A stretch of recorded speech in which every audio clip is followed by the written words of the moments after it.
एक तत्ववेत्ता अपने मन से कहता है, अरे मन, श्याम मिलन की बात सोच।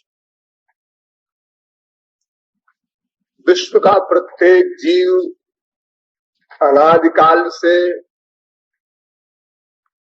प्रत्येक क्षण कुछ न कुछ करता चला आया है, यह उसका नेचर है। और किसी भी कर्म के करने के पूर्व सोचना कंपलसरी। बिना सोचे कोई वर्क नहीं हो सकता, और सोचने में भी पहले एम आता है, उद्देश्य आता है। किस लिए, कारण क्या, हम कोई काम करें क्यों, फिर अवान्तर अनेक प्रश्न आते हैं, उनका समाधान होता है। ये सब सोचना कहलाता है। तब कोई कर्म प्रारंभ किया जाता है। पहले सोचना, फिर उसके बाद कर्म। अब बीच में बहुत से और भी क्लासेस हैं, अब मोटी मोटी बात बता रहे हैं। वैसे जैसे किसी को घड़ा बनाना है तो बहुत सी अपेक्षित वस्तुएं चाहिए, जैसे घड़ा बनाने वाला, घड़ा बनाने का सामान, घड़ा बनाने का ज्ञान, फिर घड़ा बनाने की इच्छा, फिर घड़ा बनाने का संकल्प, फिर घड़ा बनाने की चेष्टा, फिर घड़ा बनाने की क्रिया, फिर घड़ा बना। इतनी चीजें इकट्ठी हो तो एक मिट्टी का घड़ा बनता है। इसी प्रकार हम जितने भी कर्म करते हैं उन सब में इतने मैटर चाहिए। कोई कर्म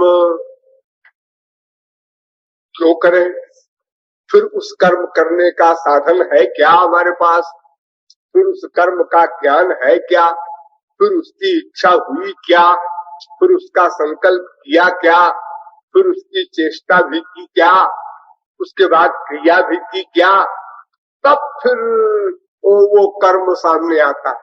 फल उसका सु हो अथवा कु हो, अच्छा हो या बुरा हो। तो किसी भी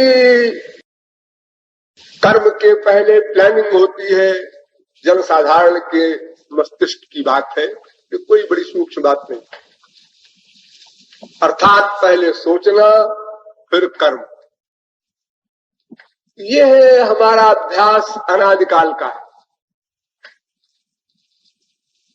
और ये भी निर्विवाद सिद्ध विषय है कि हमारा एक ही उद्देश्य है, अनंत आनंद की उपलब्धि, ईश्वरीय सुख, दिव्य सुख।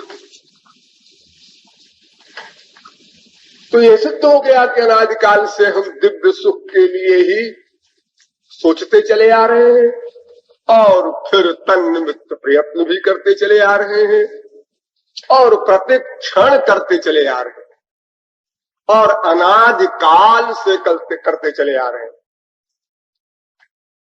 कभी प्रारंभ नहीं। वैसे तो सभी जीव कर्म करते हैं, किंतु यहां प्रमुख संकेत मानव देह वाले जीव से है, क्योंकि यह सब विचार जो हम करने जा रहे हैं ये और किसी योनि में नहीं हो सकते। मानव शरीर में ही तत्व विचार अथवा कोई ऐसी बारीक बात, सूक्ष्म बात होती। कर्म तो सभी करते हैं, पशु पक्षी की तो पतंग भी कर्म करते हैं, उनकी भी अपनी प्लानिंग होती है, किंतु एक तो उनके कर्म भोग मात्र है, उनका कोई फल नहीं मिलता। ध्यान दीजिए इस पॉइंट पर। पशु पक्षी कीट पतंग आदि के कर्मों का उनको फल नहीं भोगना पड़ता, वे सब भोग योनियां हैं। आप कहेंगे तो बड़ा अच्छा है, हम लोग तो बड़े कोटे में हैं, हम लोगों का घाटा है कि हम लोग जो भी कर्म करें उसका फल भोगना पड़ेगा, और पशु पक्षी कीट पतंग जो कर्म करें उनको फल नहीं भोगना पड़ेगा, क्योंकि वे भोग योनियां हैं। कर्म योनि मनुष्य ही है, भी नहीं।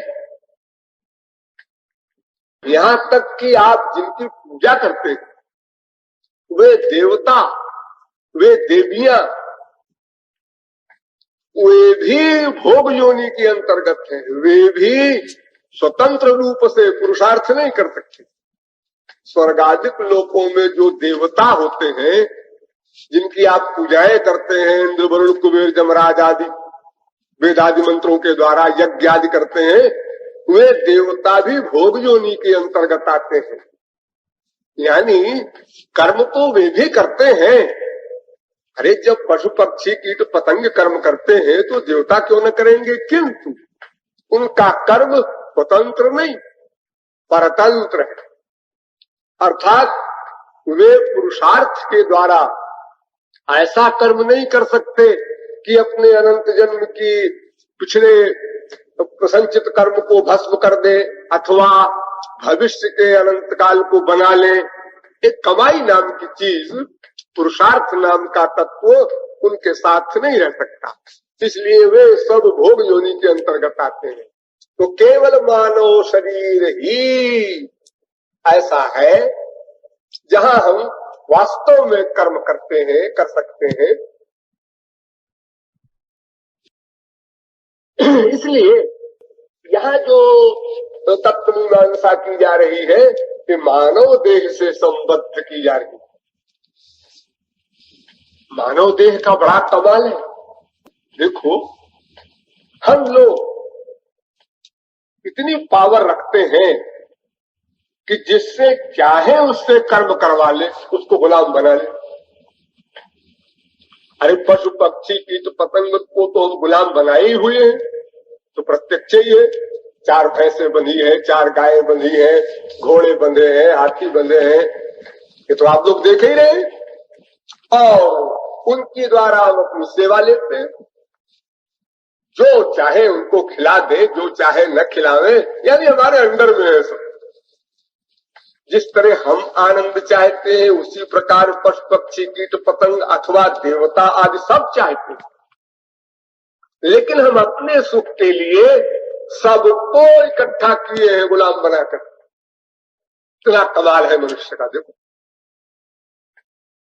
यानी 84 लाख योनियों में ये पावर केवल मनुष्य को दी गई है कि वो सबको अपना दास बना ले। वैसे तो हमसे नीचे नंबर 2 में आते हैं चेतन जीव। मनुष्य के नीचे जो चेतन जीव है वो मनुष्य से नीचे आते हैं नंबर 2 में। जैसे गाय भैंस घोड़ा हाथी, ये गाय भैंस वगैरह नंबर 2 में इसलिए आते हैं कि नंबर 3 भी एक जीव होते हैं। वो कौन? स्थावर, जड़, अचर, अर्थात वृक्ष आदि। ये वृक्ष भी जीव है ना, तो वृक्ष आदि जो जीव है इनको भोग्य बनाते हैं चेतन जीव, गाय भैंस वगैरह देखो हरा हरा चारा चरते हैं ना, पेड़ खाते हैं ना, तो पेड़ों को आहार बनाया पशु पक्षियों ने, उनको अपने अंदर में कर लिया, वो बेचारे कुछ नहीं कर सकते, कुछ नहीं बोल सकते। और मनुष्यों ने उन अस्थावर जीवों को भी भोग्य बनाया, अनाज खाते हैं, फल खाते हैं हम लोग, और चेतन जीवों को भी भोग्य बनाया। जो गाय भैंस वगैरह है, इनको भी अपना बांध करके कुछ खाना दे दिया, बाकी दूध हमने ले लिया, थोड़ा सा उसके बच्चे को दिया, नहीं मौज में आई तो बिल्कुल बंद करो जी। तो इस प्रकार जड़ चेतन दोनों जीवों को दास बनाया मनुष्य ने, और मनुष्य के नीचे वाले जितने चेतन हैं उन लोगों ने दास बनाया जड़ जीवों। आप कहेंगे देवता, देवताओं को भी दास बनाते हैं मनुष्य। मनुष्यों का कमाल है, आप सिद्धि कर ले कोई, देवता भी गुलामी करेगा। जैसे आपने मटेरियल सिद्धि के द्वारा जंगली जानवरों को पकड़ा, शेर तक को आप पकड़ लेते हैं, बंदरों को नचाते हैं, सांपों को नचाते हैं, शेरों को हंटर के डर से आप खेल करवाते हैं। इसी प्रकार आप स्पिरिचुअल स्वर्ग संबंधी सिद्धि के द्वारा देवताओं को भी आप दास बना सकते हैं। आपने पढ़ा होगा तमाम लोगों ने देवताओं की सिद्धि की थी हमारे इतिहास में। रावण आदि को के यहाँ सब नौकर थे, जितने भी थे, जमराज वगैरह सब सर्वेंट थे, हम नौकर चाकर थे। अरे और तो और भगवान को दास बना लेते हैं जब हम लोग, तो फिर देवताओं की क्या गिनती है। अहम भक्त पराधीनो स्वतंत्र द्विजो, भगवान कहते हैं मैं तो परतंत्र हूँ, भक्तों का दास हूँ, साधु ग्रस्त हृदय, भक्तों ने तो मेरा हृदय खा लिया है, मुझको कृत दास बना लिया है, खरीदा हुआ गुलाम बना लिया है। तो जब सर्वशक्तिमान भगवान को हम लोग अपने कमाल से, अपने पुरुषार्थ से, अब वो पुरुषार्थ कंप्लीट सरेंडर का हो, शरणागति का हो, या जो भी हो, वो हम कर दें, तो जब भगवान सरीखा सर्वतंत्र स्वतंत्र परतंत्र बन जाता है, सर्वतंत्र स्वतंत्र परात्पर सर्वशक्तिमान भगवान भी परतंत्र बन जाता है। और ऐसा परतंत्र नहीं जैसे परतंत्र संसार में लोग आपके हैं, ऐसे नहीं। जैसे मान लो इस समय कोई देखेगा और आप भी सोचते होंगे कि हम महाराज जी के परतंत्र हैं, इनके शिष्य हैं, लेकिन अगर आप लोगों में से किसी को सनक आ जाए, हम नहीं मानते जी, हम तो अपने हिसाब से काम करेंगे, महाराज जी निकाल देंगे, निकाल देंगे, निकाल देंगे। देखो आप तो ऐसे परतंत्र नहीं हुए जिसे हम नित्य परतंत्र कहें, लेकिन भगवान तो नित्य परतंत्र बन जाता है। अनंत काल के लिए चैलेंज करता है भक्त, हृदयात् यदि निर्यास पौरुषं गणयामिते वेल, एक चैलेंज, हृदय ते जब जाओगे मर्द बदोगो तो वेल। एक असमर्थ अल्पज्ञ अल्प शक्तिमान जीव सर्वशक्तिमान भगवान को चैलेंज करता है, अगर तुम्हारे अंदर कोई शक्ति हो तो निकल जा हमारे हृदय से। बोलो, अरे हृदय से संसार वाले ही निकल जाते हैं चुटकियों में। जरा सा किसी का व्यवहार गड़बड़ हुआ, उन्होंने कहा बदमाश अबाउट का, बड़े बड़े लैला मजनू वाले प्यार, बड़े बड़े श्रवण कुमार की हैसियत से करने वाले प्यार एक सेकंड में साहब काफूर हो जाते हैं संसार में, आप लोग रोज देखते हैं। इनकी जब कोई हैसियत नहीं है, एक सेकंड में समाप्त। तो सोचिए सर्वशक्तिमान भगवान नित्य दास बने जिसका, ऐसा मानव देह है।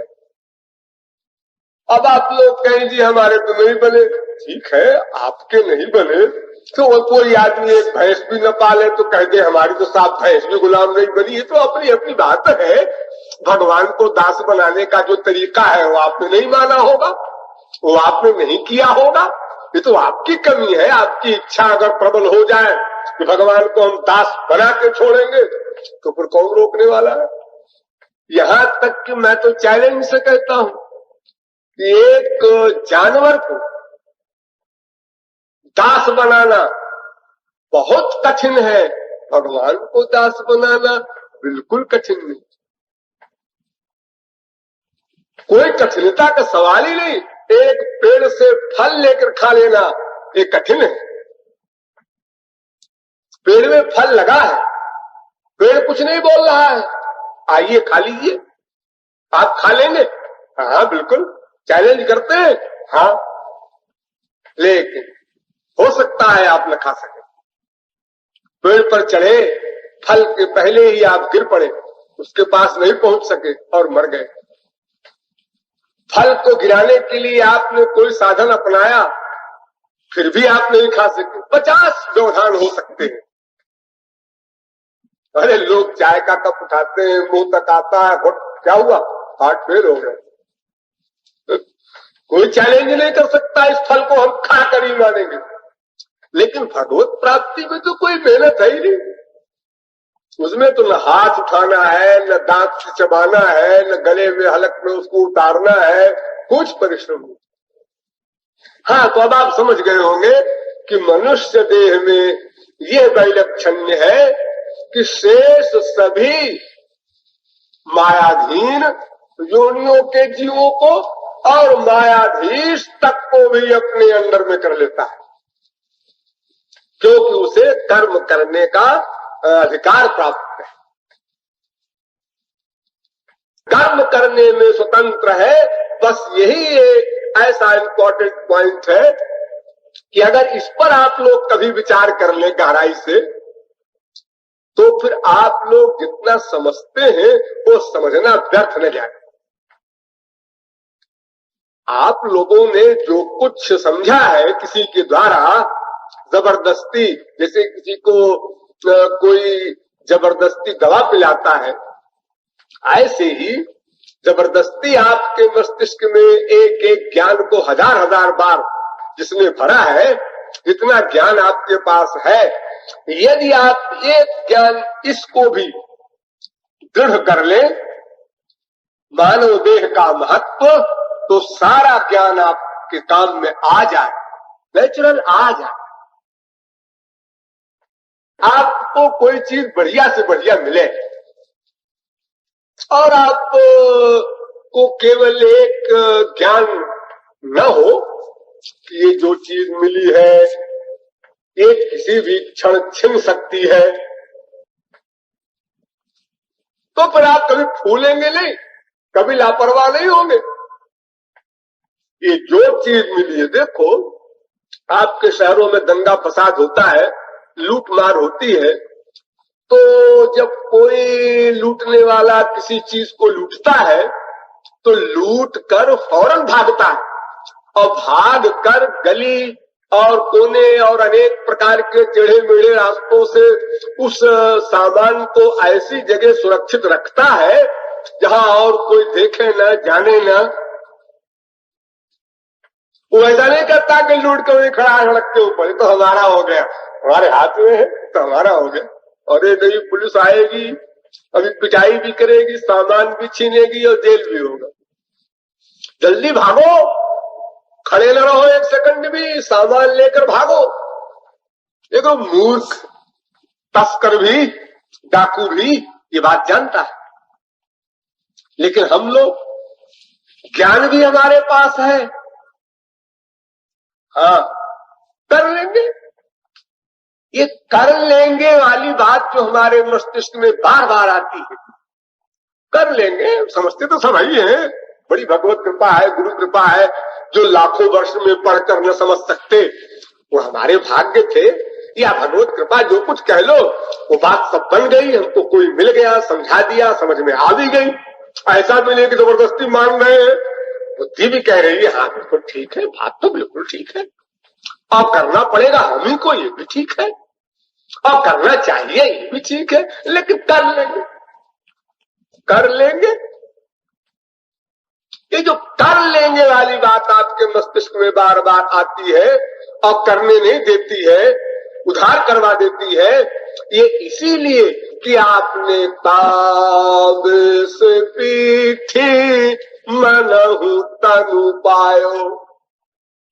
तुलसीदास ने लिखा मैंने पत्रिका में, अरे मूर्ख मनुष्य, तूने क्या समझ रखा है इस शरीर को? ये कोई स्टाम्प है क्या? अरे ये शरीर जो तुझे मिला है, चाहे वो तुरंत का पैदा हुआ हो, चाहे किशोर अवस्था का हो, चाहे युवावस्था का हो, चाहे बुढ़ापे का हो, ये सब क्षणभंगुर है, एक क्षण में समाप्त हो सकता है। इसमें क्रम नहीं है। अरे अभी तो साहब क्या देखा है, 25 साल के यही है, जब हम भी 50 के होंगे तो साहब दिन रात जुट जाएंगे।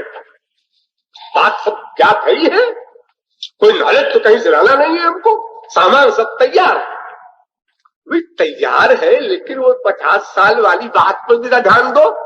आपके गुरु ने या शास्त्र वेद ने ये नहीं समझाया कि 50 साल तक आप पहुंचेंगे, क्या कंपलसरी? और अगर 25 साल की उम्र में आपने 50 साल का बहाना बना लिया तो 50 साल की उम्र में 75 का बहाना बना लेंगे, फिर 75 साल की उम्र में 100 का बहाना बना लेंगे। तो वो समय कब आएगा जब आपके मस्तिष्क में यह ज्ञान उत्पन्न होगा, नहीं कल करना है ऐसा भी नहीं, अगले घंटे में करना है ऐसा भी नहीं, इमीडिएटली अभी करना।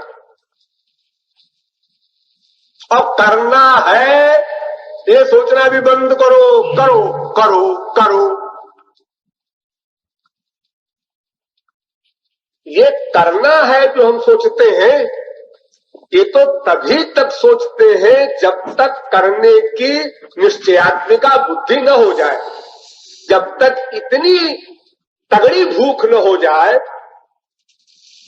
कि हम करने लग जाएं, तब तक हमको ये सोचना पड़ेगा बार बार, करना है करना है, अभी करना है, अभी करना है, अभी करना है। सोचते सोचते सोचते सोचते फिर अभी करना है ये सोचना भी बंद, फिर करना प्रारंभ हो गया, फिर करना बंद। इसे आप लोग ब्रह्मभोज में बैठते हैं, दावत में बैठते हैं, रोटी लाओ, दाल लाओ, चावल लाओ, पूड़ी लाओ, कचौड़ी लाओ, खीर लाओ, सब सामान आ गया, देख लिया आपने, आ गया आ गया। अब ये लाओ लाओ लाओ लाओ, आ गया आ गया आ गया, खाओ खाओ खाओ, खाने जा रहे हैं खाने जा रहे हैं, जो मुंह में डाला चुप, अब बोलना बंद, सब खाने लगे। 500 आदमी, 1000 आदमी, कोई बोल नहीं रहा है, ये अभी सब बोल रहे थे। अरे इसलिए बोल रहे थे खाना आया नहीं था, अरे हमको लाइए साहब, ये हमको साहब रख जाइए, हमारे लिए साहब रसगुल्ला रख जाइए हमारे लिए, सब हल्ला गुल्ला मचा रहे थे। अब खाना शुरू हो गया, अब कोई नहीं बोलेगा। अब तो जब खा चुकेंगे तब फिर बोलना शुरू होगा, और वो भी बड़े आराम से बोलेंगे, कुछ व्याकुलता से नहीं बोलेंगे। हाँ भाई खाना बड़ा अच्छा बना, वाह पिछला है। तो जितने भी हमारे कर्म संबंधी विषय हैं, ये भोग के समय समाप्त हो जाएगा। तो अगर हम इस बात का निश्चय मस्तिष्क में बना ले, हमें अब करना ही है, तो फिर ये सोचना भी बंद हो जाएगा, करना शुरू हो जाएगा। तो करना शुरू हुआ, ये सोचने का एंड। उसके पहले का सोचना अगर करना शुरू नहीं हुआ तो अभी गड़बड़ है, अभी सोचने की मात्रा में गड़बड़ी है, उसमें आपको फेथ कम है, डिसीजन आपका अभी कम है, कमजोर है। ये डिसीजन पक्का हो जाएगा तो फिर करना है सोचना बंद हो जाएगा, करना प्रारंभ हो जाएगा। तो अभी तो सोचने में हम ढील दिए हुए हैं, फिर बार बार सोचने के बाद तो करना प्रारंभ होगा। और सोचने में ढील क्यों दिए हैं? इसलिए जरा अभी एक काम है, जरा ये भी निपटा लें, उसके बाद फिर अनंत जन्म बीत गए करते करते। बेहयाई की भी कोई सीमा होती है संसार में, लेकिन ये हमारी सीमा नहीं है। अनंत जन्म बीत गए फिर भी हम कहते हैं फिर कर लेंगे।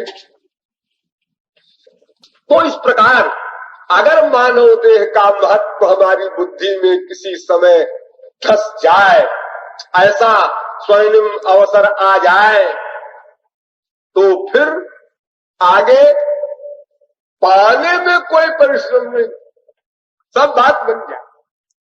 तो हमारा ज्ञान जो काम में नहीं आ रहा है उसका मेन और सबसे बड़ा रीजन यही है कि हमने मानव देह का महत्व नहीं समझा।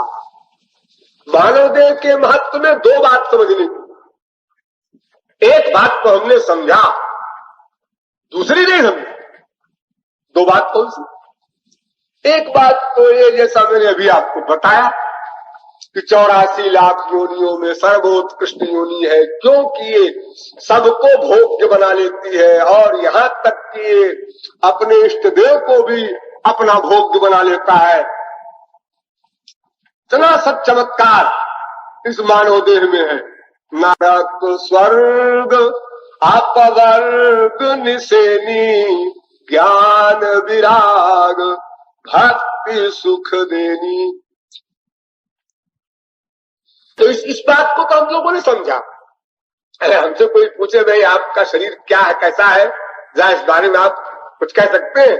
हाँ जी साहब, बहुत बोल सकते हैं इस बारे में। तो अरे साहब, मानव देह की क्या बात है, 84 लाख योनियों में सर्वश्रेष्ठ है, क्योंकि इसी शरीर में पुरुषार्थ किया जा सकता है। देवता भी पुरुषार्थ नहीं कर सकते बेचारे, तो पशु पक्षी कीट पतंगा भी क्या करेंगे। और सर्वशक्तिमान भगवान को भी आसक्त बनाकर अपने अधीन कर सकता है मनुष्य, किया है लोगों ने। ये सारी शक्तियां हैं हमारे अंदर। हाँ साहब, कुछ ठीक है तो आप समझते हैं। हाँ, एक बात दूसरी नहीं समझते आप। क्या? ऐसा महत्वपूर्ण शरीर या ऐसी निधि जो आपको मिली है वो कब छिन जाए इसका कुछ पता नहीं। एक सेकंड पहले भी वार्निंग नहीं होगी। संसार में एक मामूली सर्वेंट को भी कोई सर्विस से निकालता है तो पहले नोटिस दिया जाता है, तुम्हें सर्विस से क्यों न निकाल दिया जाए, कारण बताओ नोटिस। फिर बेचारा जवाब देगा, उसका जवाब फिट नहीं बैठेगा सरकार की दृष्टि में, तब वो निकालने की स्कीम बनेगी। लेकिन यहाँ ऐसा नहीं होता।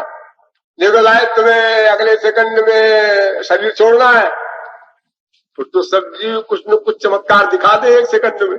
हाँ?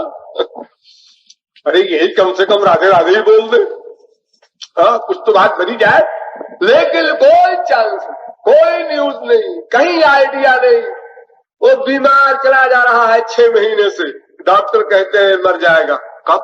अरे ऐसे 2 महीने, 4 महीने, 6 महीने में। अरे भाई ठीक ठीक बताओ। ठीक ठीक हम लोग नहीं जानते। तो हम तो जानते हैं ना। हाँ भाई, अमुक व्यक्ति देखो मरा मेरे सामने, वो मरा, वो मरी, वो लड़का मरा, वो युवती मरी, वो युवक मरा, वो बूढ़ा मरा। हम लोग तो देख रहे हैं ना। हाँ देख रहे हैं। एक बूढ़े व्यक्ति के सामने कितने उसके ही खानदान के जूनियर मर चुके, वो जिसने देखा आंखों से। उसका बेटा मरा, पोता मरा, नाती मरा, अनेक प्रकार के और उसके प्रियजन मरे जो उससे जूनियर थे। सबको देख रहा है बूढ़ा। हाँ जी, उसमें जब 25 साल का था तो मेरा एक भाई था, वो मर गया छोटा। मैं जब 30 साल का हुआ तो मेरा एक लड़का मर गया। मैं 35 साल का हुआ तो मेरी एक बहन मर गई। सबसे बड़े हो तुम। हाँ, तुम अभी तक बैठे हो? जी हाँ, सब मर गए, मैं बैठा हूं। तो तुमने अपने लिए क्या सोचा? जी यही तो मुश्किल है। अगर हम अपने लिए सोच लिए होते तब तो एक क्षण का भी समय, इस पॉइंट पर ध्यान दो, एक क्षण का भी समय ईश्वर चिंतन से पृथक न होते। एक क्षण का, 1/100 क्षण का भी, कोई भी समय की लिमिट कायम कर दो, किसी भी लिमिट के समय को हम बर्बाद न करते। तो हम लोगों ने इस दूसरी बात पर ध्यान नहीं दिया कि मानव देह क्षणभंगुर है, बिना बताए किसी भी क्षण छिन सकता है और फिर कुछ बात नहीं बन सकती। हमारी संसार संबंधी सारी प्लानिंग सब समाप्त। अरे भाई, तो हमने तो सोचा था कि भाई कल चलेंगे वहां, तो साधना करेंगे, तो फिर करेंगे, या यही गड़बड़ हो गया, तो पहले गड़बड़ हो गया, वहां पहुंच ही नहीं पाए। हाँ, नहीं पहुंच पाए। अब की साधना में खूब साधना करेंगे, मौन रहेंगे और खूब रूप ध्यान करेंगे। अच्छा है, ठीक है, बड़ी कृपा है। लेकिन ये बताओ कि तुम जब घर में रहते हो तो वहां क्यों भूल जाते हो कि ये भगवान और गुरु यहाँ भी मेरे साथ है? फिर चोरी क्यों करते हो? अरे भाई, जब मानव देह नश्वर है तो क्या पता तुम्हें ये साधना 1 महीने वाली अगले साल मिले न मिले, तो तुम बीच का टाइम साल भर क्यों खराब करते रहते हो इतनी लापरवाही से? अरे प्रतिक्षण न काम में लो तो भी कुछ क्षण तो काम में लो। तो मानव देह क्षणभंगुर है, इस विषय पर हम लोग गंभीरता पूर्वक विचार नहीं करते और सब बातों पर विचार करते हैं। सारी प्लानिंग मटेरियल स्पिरिचुअल सब चल रही है, स्पिरिचुअल भी चलती है। ऐसा नहीं है कि साधकों से मैं ऐसी आशा करता हूं कि स्पिरिचुअल प्लानिंग करते ही नहीं, करते हैं आप लोग वो भी, लेकिन सब प्लानिंग भी रह जाएगी, क्रिया भी तो होनी चाहिए ना। उसके लिए जो उधारी का रोग हमारे मस्तिष्क में है, उसका रीजन यही है कि हमने इस मानव देह की क्षणभंगुरता पर कोई गंभीर विचार नहीं किया, इसलिए लापरवाही हमारी बढ़ती जा रही। अगर हम मानव देह की क्षणभंगुरता पर विचार गंभीरता से कर लेते तो जितनी गंभीरता से विचार करते उतने ही इस मानव देह के प्रत्येक क्षण को काम में लेते, प्रत्येक क्षण। अरे मोटी एग्जाम्पल देखो, जुलाई में बच्चों के नाम लिखे जाते हैं, लेकिन उनको समय की लिमिट का पता है। अरे अप्रैल में इम्तिहान हो, देखो अप्रैल बहुत दूर तो नहीं है, साल भर भी नहीं है। माना कि तुम्हारा इम्तिहान कल नहीं हो जाएगा, अप्रैल में होगा, ठीक है, ये पक्का है, पक्का है। लेकिन मान लो कि तुम अभी कुछ भी नहीं पढ़ते हो और अगले 3 महीने 6 महीने बाद तुम बीमार हो जाते हो, तो फिर तुम पढ़ नहीं सकते हो। नहीं तो ठीक है, तो देखा जाएगा जो कुछ होगा। लेकिन ये तो आम बात है कि भाई अभी पढ़ाई नहीं हो सकती है, अभी क्या पढ़ना। देखो कोई बच्चा पढ़ता है, बेवकूफी की सिद्धांत बात है ये, छात्र लोगों की किताब में से पढ़ना शुरू कर दीजिए, ये क्या बात है? 2 महीना जब रहता है तो हम लोग पढ़ते हैं। हमारे बच्चों का एक कायदा, रिजल्ट खराब हो तो उससे क्या हो, तो भोगना पड़ेगा उसका फल, किसको भोगना पड़ेगा? सबको भोगना पड़ेगा, हमको भोगना पड़ेगा। लेकिन जुलाई से हम लोग नहीं पढ़े। लेकिन देखो, अगर कोई बच्चा पढ़ता भी है, हम ये नहीं कहते कोई ही नहीं पढ़ता, अगर कोई पढ़ता भी है बच्चा, तो जुलाई में जिस स्पीड में पढ़ता है, जिस लगन से, और इम्तिहान के एक रात पहले जिस लगन से पढ़ता है, दोनों में कितना बड़ा अंतर है। कल इम्तिहान है, आज जब पुस्तक को उठाता है तो जो मैटर देखता है वो चुपचाप धर लेता है अंदर। यहां तक कि जिस चीज को उसने कभी नहीं पढ़ा, केवल इम्तिहान की रात को पढ़ा और वो इम्तिहान में आ गया, धर दिया उठाकर, पूरा का पूरा पास हो गया फर्स्ट डिवीजन। क्यों जी? ये कैचिंग पावर आप में कहां से आ गई आज रात को? ये कैचिंग पावर कहां गई थी जुलाई में? जुलाई में साहब ऐसा था कि ये ख्याल था ना कि अप्रैल में इम्तिहान होगा, तो किताब सामने थी, पढ़ते भी थे और रेडियो में सुनते थे कि सपना सोचते भी रहते थे बीच बीच में इत्यादि। जो हमारी खोपड़ी में लापरवाही थी, इस कारण हमारी कैचिंग पावर वीक थी। अब हमारी वो ग्रहण करने की शक्ति, धारणा शक्ति इतनी हो गई है कि हम एकदम, अरे रातें भर तो है, अरे 3 घंटा रह गए भाई, अब 2 घंटे रह गए भाई, अरे अब तो उनको तैयारी करना है, जरा थोड़ा पढ़ना पढ़ लो। क्या स्पीड होती है उस समय और क्या कैचिंग पावर होती है उस समय। अगर ये पावर 3 महीने भी होती तो ये सेकंड वाले क्या फर्स्ट डिवीजन मिले हो, ये कौन मान लेगा? अगर हम ये लापरवाही का सिद्धांत रखते हैं कि भाई 25 साल तो कम से कम अभी जिएंगे ही, तो देखो उसी प्रकार हमारी साधना होगी जैसे जुलाई में पढ़ने वाले की होती।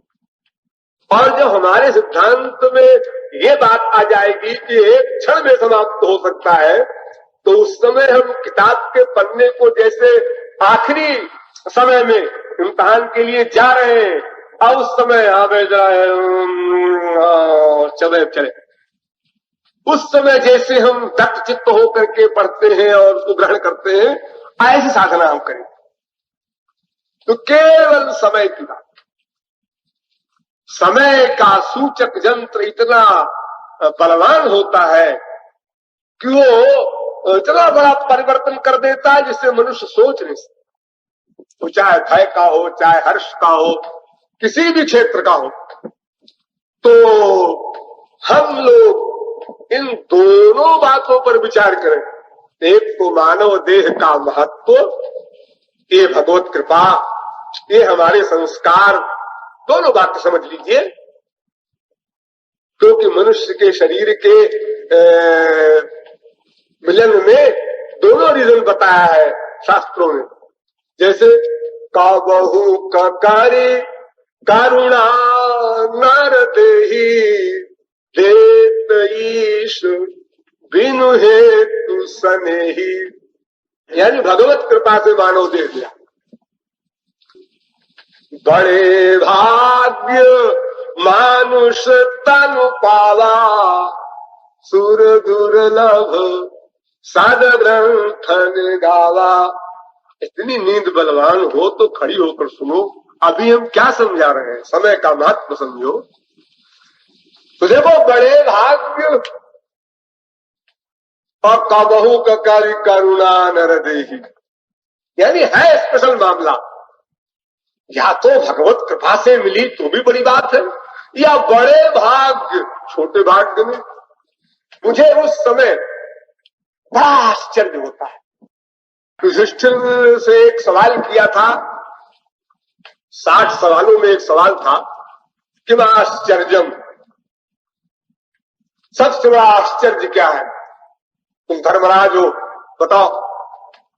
तो उन्होंने उत्तर दिया था, अहन्य भूतानि गच्छन्ति हि यमालयम्।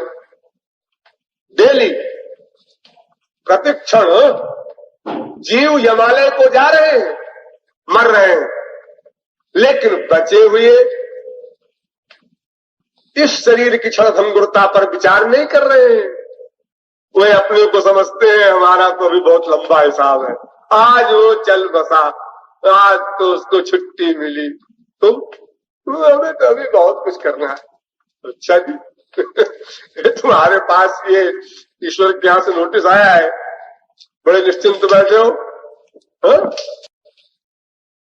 तो उन्होंने कहा कि सबसे बड़ा आश्चर्य, लेकिन कृपालु की दृष्टि से ये उत्तर भी उतना अच्छा नहीं।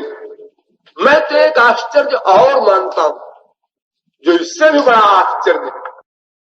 आश्चर्य को भी आश्चर्य में डाल देने वाला आश्चर्य क्या है? हमारे संसार में प्रायः सभी लोग, अब कहीं कोई एक उदाहरण हो वो छोड़ दो, लेकिन सभी मायाधीन मनुष्य 1 बार 2 बार 10 बार 50 बार 100 बार 1000 बार लाख बार ये सोचते हैं मेरे भाग्य की क्या खराब है। अब आगे ये शास्त्र कहते हैं बड़े भाग्य मनुष्य तन पावा, और मनुष्य सोच रहा है मैं भागा, तो भाग्यवान को करे, ये भाग्यवान होंगे जो भोग जोड़ने वाले। जब मानव शरीर पाकर हम आप आगे अपने आप को रियलाइज करते हैं तो पशु पक्षी सब भाग्यवान होंगे हमारे। और ऐसे अभागे कि अपने गुरु को भी चिट्ठी लिख के भेज देते हैं खाते, महाराज जी मैं तो ऐसा अभागा हूं, मैं तो ऐसा सौभाग्यशाली। ये भी डर नहीं किसको लिख रहे हैं, क्या लिख रहे हैं, हमको होश भी है कि नहीं। हमारे तो भाग्य ही खराब महाराज जी, आपका क्या दोष, आपने तो दिया। वाह, क्या अब आगे की परिभाषा है। आप किसी के सामने थाली पड़ती हुई आ जाए, कोई खाना बनाकर सामने रख दे और कहे खाना खाइए, देखिए ये हाथ है ना, इससे इसको पकड़िए, मुंह में डालिए, दांत से चबाइए, हलक से उतार दीजिए, समझे? हाँ समझ गए। फिर आप कल से बैठे खाए नहीं? हाँ जी मेरे भाग्य खराब है, आपने तो बड़ी कृपा की, थाली रखती है, बता भी दिया है जैसे खा लीजिए, लेकिन क्या बताएं, तो जो भाग्य में लिखा होता है वही होता। अब बताओ ऐसा आदमी मनुष्य कहलाने योग्य है क्या? ऐसा तो कुत्ता बिल्ली गधा भी नहीं होता, वो तो छीन करके भूख में रोटी खा लेता है, तुम्हारे सामने परसी गई है थाली। तो हमको सबसे बड़ा आश्चर्य और दुख भी अपने साधकों के प्रति दुख भी होता है, क्योंकि बाहर वालों के प्रति तो आश्चर्य ही होगा, दुख नहीं होता, लेकिन जिनसे हमारा संपर्क है उनके इन विचारों और लेखनों पर दुख भी होता है कि अगर तुम अभागे हो तो फिर भाग्यवान कितने हैं, जरा उनकी लिस्ट बना दो हमको, अपने अनुसार बनाना। तुम्हारे समान जिस ईश्वर ने जितनी रियायतें कृपाएं तुमको दी हैं, कितनी रियायतें इतनी कृपाएं 3 अरब मनुष्यों में कितनों को मिली। अगर आप कहें बड़े बड़े सुंदरता वाले हैं तो सबको उसकी गति भोगनी पड़ेगी, तो दुष्परिणाम की चीज है। बड़े बड़े धनी लोग हैं, वो भी दुष्परिणाम उनको ही भोगना पड़ेगा, शास्त्र वेद और आपके अनुभव की बात है। फिर साधना में आप नहीं जा सकते, अजी वहां तो नीचे सोना पड़ेगा। अरे भाई वो जमाना था लड़कपन में हम जाया करते थे, अब ऑफिसर हो गए हैं भाई, अब तो जरा पोजीशन का सवाल है। फिर आप उठने लग जाएंगे, जहां पैसा आया जहां दल्लत गद्दे पर सोने लगे, फिर आपको नहीं पसंद आएगा। नहीं हम तो कहते हैं महाराज जी अब यहाँ पर भी है भगवान, यहाँ पर भी है, अब तो गुरु जी का ध्यान करके आप यही साधना कर लेते हैं। तो ये सब लेक्चर शुरू हो जाएगा आपका।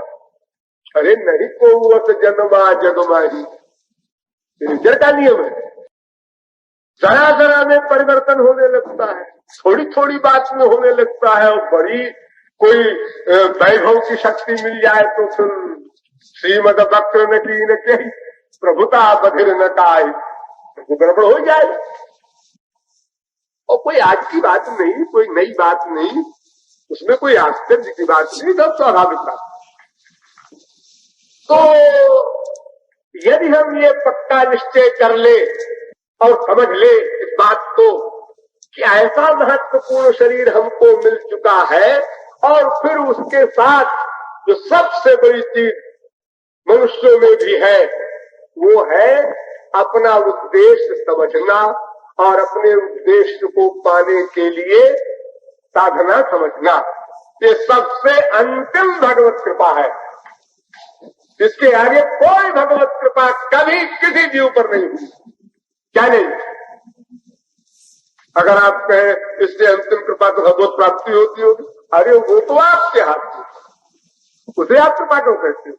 जितनी कृपा भगवान को कहो, संस्कार को कहो, भाग्य को कहो, गुरु को कहो, जिसके मत्थे चाहे उसके मर्दों को, जितनी कृपाएं और रियायतें फैसिलिटीज आपको मिलनी थी वो यहाँ तक मिल चुकी कि हमको मानव देह मिल गया और हमको शास्त्र वेद यानी स्पिरिचुअल लॉ, ईश्वरीय कानून की जो उलझी हुई गुत्थी थी वो सुलझ गई, हमारे मस्तिष्क में बैठ गया है बिल्कुल ठीक। हाँ ये करना है, इसमें कोई डाउट नहीं रहा हमारी खोपड़ी में कि शायद कुछ और बात हो, बिना किए मिल जाता हो। अगर आपकी बुद्धि कभी ये सोचती हो कि शायद कोई गुरुजी ऐसे भी होते होंगे जो बिना कुछ किए, तो तुम्हारी बुद्धि पूरा जवाब देगी, गुरुजी अगर ऐसे कोई गुरुजी कभी हुई होते जो बिना कुछ किए दे दिए होते तो फिर सभी को दे दिए होते, विश्व ही क्यों रहता। उन गुरुजी के जमाने में भी तो हम रहे ही होंगे। अरे किसी जीव का कभी प्रारंभ तो नहीं हुआ। अगर कोई गुरु या कोई भगवान कभी ऐसा कर सकता कि बिना हमारे सरेंडर के, बिना हमारी साधना के और वो सिद्धि प्रदान कर देता, तो फिर हम भी तो हमेशा से हैं इस संसार में। हम क्यों 84 लाख में घूमते रहते, हमको क्यों निकाल फेंका उस गुरु जी ने, उस भगवान ने। ये तुम्हारी बुद्धि अपने आप जवाब दे देगी और फिर तुम्हारी बुद्धि कहेगी नहीं भाई करना तो पड़ेगा अपन को। तो फिर अब क्या परख रहे हो, अब तुम्हें क्या मिलना चाहिए, और तो अब तो मिलने की कोई बात और नहीं रह गई, अब तो अपने करने की बात रह गई। तो फिर क्या कृपा बाकी है, क्या भाग्य बाकी है तुम्हारा? अगर तो भगवत प्राप्ति हो जाए ऐसा भाग्य, तो अगर भगवत प्राप्ति भाग्य में लिखी होती तो भाग्य तो बनता तुम्हारा। भगवत प्राप्ति जिसको पूर्व जन्म में नहीं होती उसी का तो भाग्य बनाया जाएगा। अगर भगवत प्राप्ति पहले जन्म में हो गई होती तो संचित क्रियमान प्रारंभ सब खत्म हो गए होते, भाग्य बनता कहां से? भाग्य का निर्माण तो कर्म बंधन में होता है ना।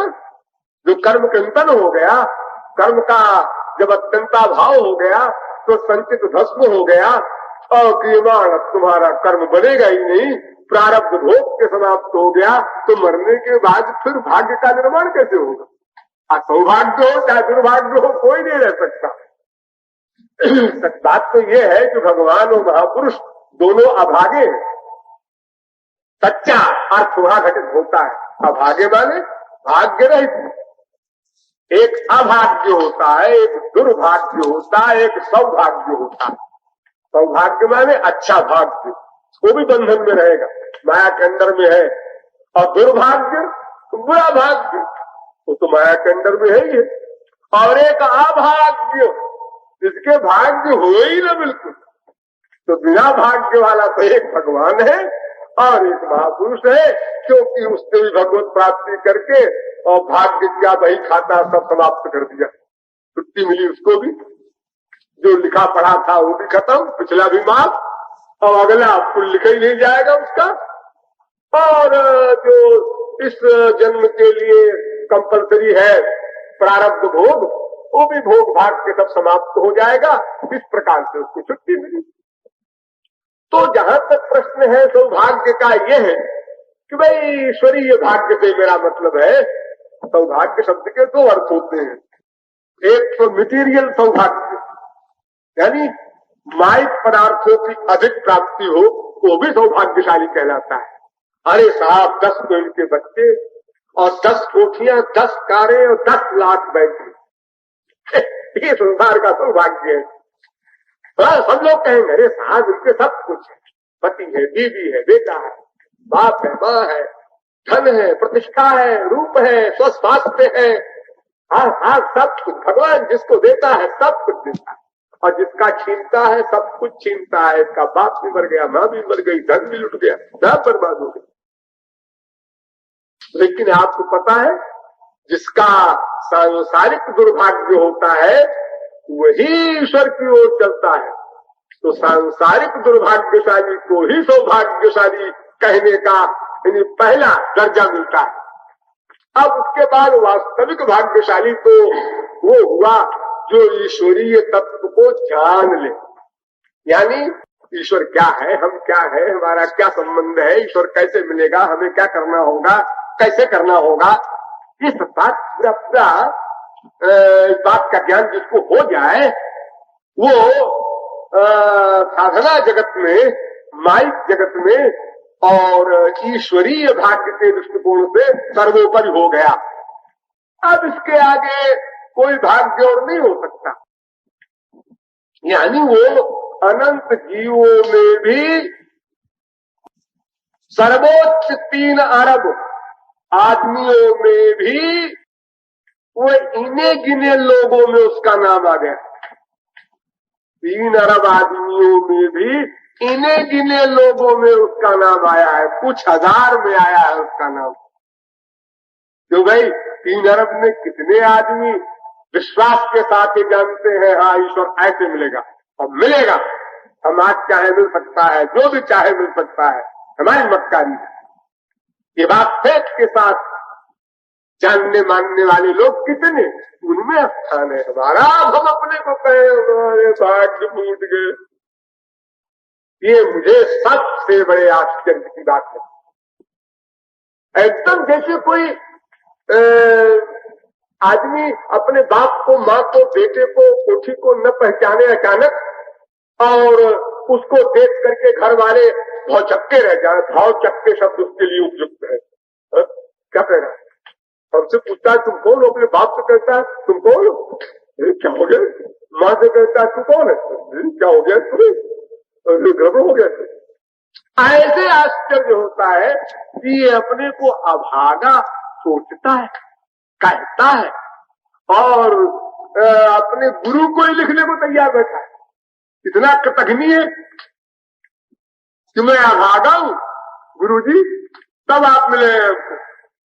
हमारा सौभाग्य तो तब होता जब आप उनको न मिले होते ही तो मतलब होगा उसका। तो गुरु जी के मिलने पर, उनके इतना दान देने पर तुम कहां पहुंचे? अभागा बने, दुर्भाग्यशाली बने। तो सौभाग्यशाली पहले रहे होगे, ये गुरु जी के मिलने से दुर्भाग्यशाली हो गए होंगे। तो देखो इतना बड़ा सौभाग्य, इतनी बड़ी भगवत कृपा भी जिसके ऊपर हो और वो उस कृपा को न रियलाइज करे।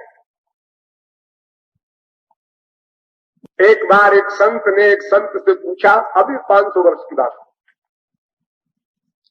भगवान कैसे मिलेंगे? उसने कहा अगर संत मिल जाए बस भगवान मिल गए। ऐसा संत संत है, भगवान भगवान है, उनका कौन कहता है? संत संत है, भगवान भगवान है। अगर संत मिल गया तो भगवान तो मिल ही गए, संत भी मिल गया, डबल फायदा हो गया और डबल फल मिल गया।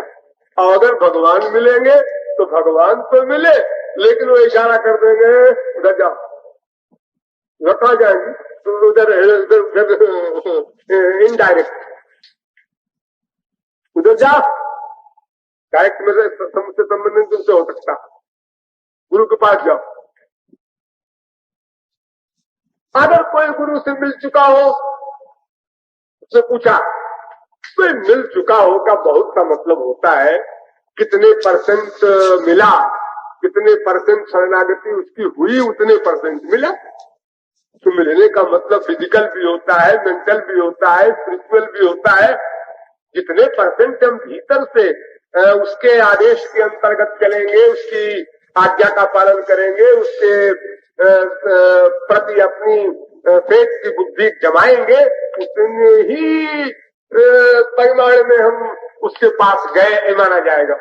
ताकि थोड़ी माना जाएगा कि हम उसके सामने बैठे रहते हैं 5 साल से, ऐसा नहीं होता। उसकी खोपड़ी तो बैठे रहे, बैठने उठने क्या होता? वो हमारे अंतःकरण का बैठना कितनी मात्रा का है, वो बैठे मशीन जब, तब बात बने।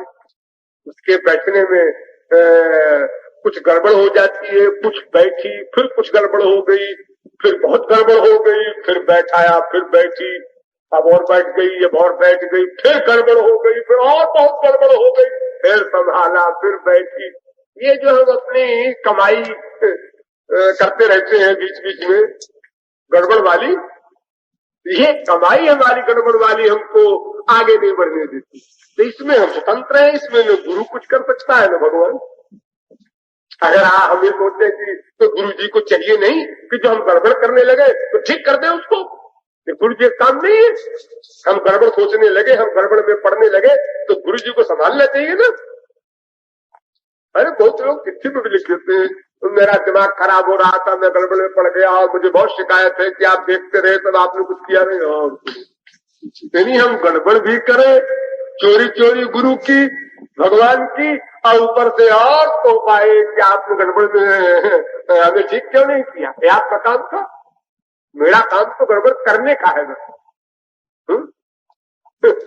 इतना स्वतंत्र है जीव, मन में आए जो सोचा, मन में आए जो लिखा, अपने को प्रतिभा की अंतिम अथॉरिटी मान लिया। अधिकांश उसमें पढ़े लिखे लोग होते हैं, जो कर लेते हैं, जरा उनकी खोपड़ी में बीमारी रहती है, जरा शिक्षित है, जरा दिखा दे प्रतिभा अपने गुरु जी को, हम भी तुम कितने काबिल है। बिल्कुल भूल जाते हैं मैं कौन हूँ, किसको लिख रहा हूँ, क्या लिख रहा हूँ। बस पेन उठा, फिर क्या है महाराज जी सामने हो तो जरा बोलने में भय होता है, विचार होता है, चिट्ठी लिखने में क्या है, लिख चले जाओ। मैंने सोचा है कुछ चिट्ठियां सबके फाड़ दिया करते हैं, कौन इतना बंडल रखे। तो आप सोच रहे हैं कि जो चिट्ठियां इस प्रकार गड़बड़ सड़बड़ लोग लिखेंगे उसका संग्रह करेंगे, उसको एक पुस्तक हम बना करके, अमुक साधक के पत्र आया जो इतना क्वालिफाइड था और सिद्धांत से विपरीत इतना उसने लिखा, तो भारत की भविष्य की जनता तुम लोग सावधान रहना, ये न सोचना कि पढ़े लिखे लोग समझदार होते हैं, ये उसका नाम दे करके बाकायदा भविष्य के जीवों को भी लाभ होगा इससे और उसकी भी प्रतिष्ठा हो जाएगी भविष्य के लिए। नाम हो जाएगा उसका भी दृष्टि में।